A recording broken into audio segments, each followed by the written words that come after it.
Hi friends, இப்போ சூழ்நிலையில் இப்போ ட்ரெண்டிங்காக ஒரு சுச்சுவேஷன் ஓடிக்கிட்டு இருக்கு. இப்போ ரீசெண்டாக அதை பற்றி உங்களோட டிஸ்கஸ் பண்ணலான்னு பார்க்குறேன். அதாவது பேரண்ட்ஸ் வந்து கடைசி காலத்தில் பொம்பளை பிள்ளைங்க கஸ்டடியில் தான் வந்துடுறாங்க இல்லையா?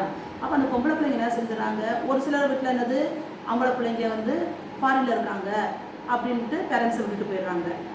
அப்போ பக்கத்தில் இருக்க பொம்பளை பிள்ளைங்க தான் பார்க்க வேண்டிய வருது. அப்படிப்பட்ட சூழல் அந்த பொம்பளை பிள்ளை என்ன செய்கிறாங்க, அந்த பேரண்ட்ஸையும் பாதுகாத்து ஹாஸ்பிட்டல் போனால் போக செய்ய எல்லா விதத்துலையும் பாதுகாத்து அவங்ககிட்ட இருக்கிற பொருள்களையும் பாதுகாத்து வைக்கணும். அப்போ கடைசி காலத்தில் என்ன செய்கிறாங்க, மருமகள் ஃபாரின்ல இருந்த வர மருமகள் வந்து உட்காந்து கேள்வி கேட்குறாங்க, இது என்னாச்சு, இது என்னாச்சு, இது எப்படி அப்படின்ட்டு. இது வந்து நிறைய இடங்கள்ல நடக்குது. அப்போ பாதுகாக்கிற மகள்கள் மருமகளுக்கு எதுவுமே எட்டி கூட பார்க்காத மருமகளுக்கு கணக்கு சொல்ல வேண்டியிருக்கு. இது எந்த விதத்தில் நியாயம் சொல்லுங்க. ஆக முதல்ல உங்களுடைய கடமையை செய்யுங்க, அதுக்கப்புறம் உங்களுடைய உரிமைக்காக போராடுங்க.